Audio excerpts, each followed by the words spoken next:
political analysis by the army spokesperson. It came just 2 days before the May 9th anniversary, the day which many would say changed the course of history in Pakistan because of the violence.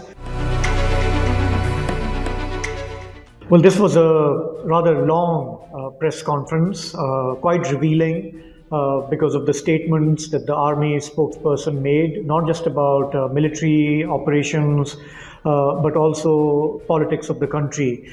He started out talking about the Taliban militants in Afghanistan using the Afghan soil for terrorist attacks in Pakistan. He talked about the recent attack on Chinese engineers in the north of Pakistan. It was a suicide attack in which 5 Chinese engineers were killed, and he blamed it on militants across the border in Afghanistan. He said, we are taking it seriously and we will not tolerate these attacks in the future. The army spokesperson also talked about Afghan refugees in Pakistan. He said many of them have been repatriated. He quoted the figure of 563,000 illegal Afghan refugees having been sent back home. He said millions more still continue to reside in Pakistan. He talked about the security issues, but the bulk of his press conference was dominated by political matters. He was asked about the violence in Pakistan last year on May 9th, and he proceeded to obviously condemn it, and he said those who were involved will not be forgiven. They must face the rule of law. They must be punished. He did not name Imran Khan or the PTI, his party, but he preferred to refer to them as rioters, as anarchists, involved in violence, in propaganda against the armed forces. He referred to similar acts of public violence in Western countries. For example, in London in August 2011, in Washington after President Trump was defeated. He talked about the violence in Paris in June 2023. And he said in all these instances, the state, the judiciary, and the law enforcement acted decisively and quickly to punish the culprits. And he said there's a lot of propaganda by, he did not name the PTI, but he referred to them saying that they have used the media and social media to play victim. And instead, he said it is the right of the government and the armed forces to take these culprits to task, and there will not be any deal. He was asked a question whether the army will talk to the PTI leadership, and he said it will only happen once they have apologized for their actions, for their words and deeds.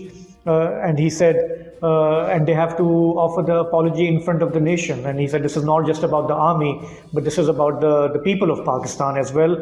And whatever happened last year on May 9th cannot be forgiven, because the people of Pakistan, according to him, have taken it very seriously. So a lot of political statements, a lot of pushback on the PTI's narrative, and it seemed that the army spokesperson wanted to assert his position on political matters, on matters to do with the opposition leader Imran Khan, who's currently in jail, and there was no hint whatsoever that the army has any inclination to negotiate with him behind closed doors, or to offer any relief to Imran Khan or to his party. There was a question asked about elections and allegations of rigging, and the army spokesperson spent quite a bit of time offering his analysis of what happened in the February elections.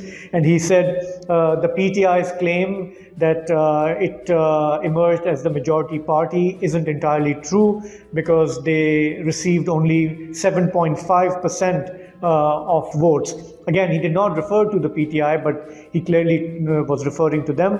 And he said, let's see the facts. On February 8th, the turnout was 47%, and around 65 million voters cast their vote. And he said a specific party, namely the PTI, their accumulated votes were 18.5 million, which is only 31% of all votes in total. So he seemed to have all this, he crunched the numbers and offered his interpretation that the PTI wasn't necessarily the most popular party, and those who did not vote for the PTI are actually in the majority. And he said those who did vote for the PTI, it can't be taken as a vote against the army. So quite an interesting political analysis by the army spokesperson. It came just 2 days before the May 9th anniversary, the day which many would say changed the course of history in Pakistan because of the violence, but also because of the crackdown unleashed against Imran Khan's party. It was used as an excuse to suppress the party, to decimate the party, to divide the party, and the punishment seems to continue.